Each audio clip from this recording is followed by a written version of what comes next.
Magapo kita, o Ginoo, gibagong kami sa pan sa kinabuhikan sa imong lamesa, magligon ta kada kining pagkaon niya sa imong hukma, aron makalagad kami kini mo din sa among mga kaigsunan, kini among ipangayo, pinaagi ni Kristo, among Ginoo.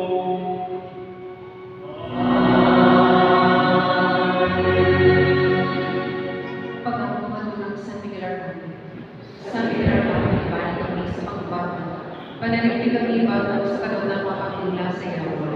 Ang Diyos ang banong kakailan. Kami ang iyong kausan, ug ikaw ang sa isang sanuluhan sa langit. Pinahagi sa nagitong kaong sa Diyos, magbanlo sa impyerno kang Satanas, ug sa mga daw espiritu na naglibot-libot ng kalibutan, ang tingma sa kaparutan sa mga kalat sa katawan. San Miguel Arcangel, pananigtig, palumang lingkod anang sa pasalamat ng Panginoon. Pasalamat sa mga labang makagagahong ng Diyos, mga Nobel Maria, sa Noseo at ang mga patron sa Miguel Arcangel at silang daigong pinagi masipang pakpa. Nagpasalamat sa kita sa pangarihan sa ulog na Santos na Misa ng mga si Father A.L. Bailio. Pasalamat sa talang nagsilbi ang atong mga lektor, Southwest Community Minister sa atong mga altar boy ug ang atong choir ng Couples for Christ. Ato silang dasigong tanan pinagi sa masipang pakpa. Pangandam para sa pista. Nagkadul na ang atong pista sa atong patron sa Miguel Arcangel karong umaabot Setyembre 28, 29, Domingo o Lunes. Magsugod sa Setyembre 6 ang suroy sa atong patron sa mga kapilya.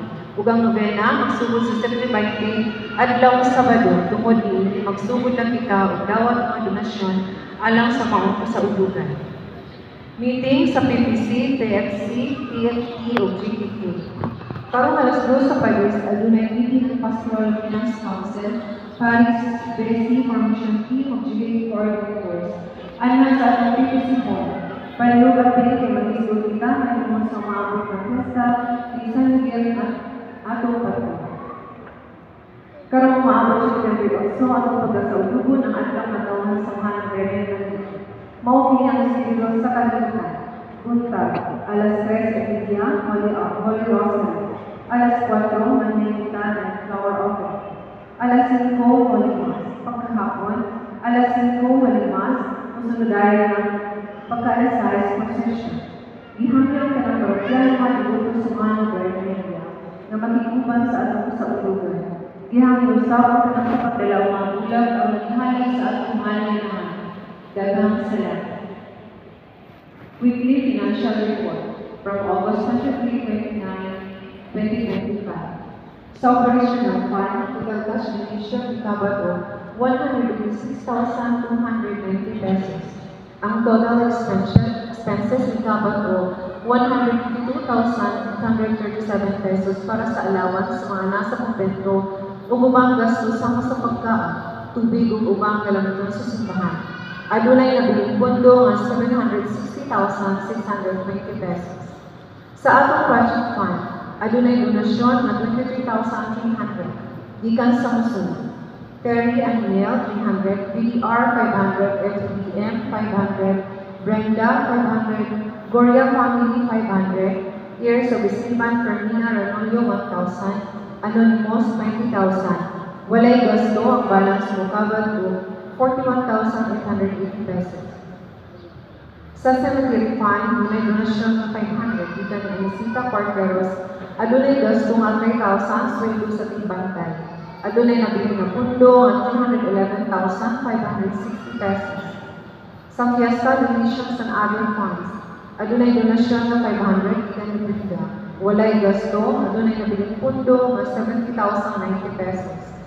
Sa charity fund alang sa balay sa Kabus, adunay donasyon na 2,000 gikan ni Mr. and Mrs. Junior sa Malino 1,000 ug duha ka anonymous sa 500. Adunay gasto nga 60,000 para sa kabalay sa Kabus para ni Silvio Bagikan taga Purok 3 Bunga Hidaya. Adunay nabilin nga 225,214 pesos. Pasalamatan ta ang iyang donasyon pinagi masipang pakpak. Ang mga detalye na ipapit sa kami sa bulitin. Wala na ilang kay buluman, ito ang tanan-alang sa katapusang panahon. Ang manaakan ninyo, maanausap kanimo. ug manalangin kaninyo ang Dios nga magagagahom sa tanan, ang Amahan ug ang Espiritu Santo. Amen. Nahalan ng Santos nga Misa, dalang kalinaw ug Mari Kristo. Salamat sa Dios. Adyo punta kaninyong tanan. Adyo buntag.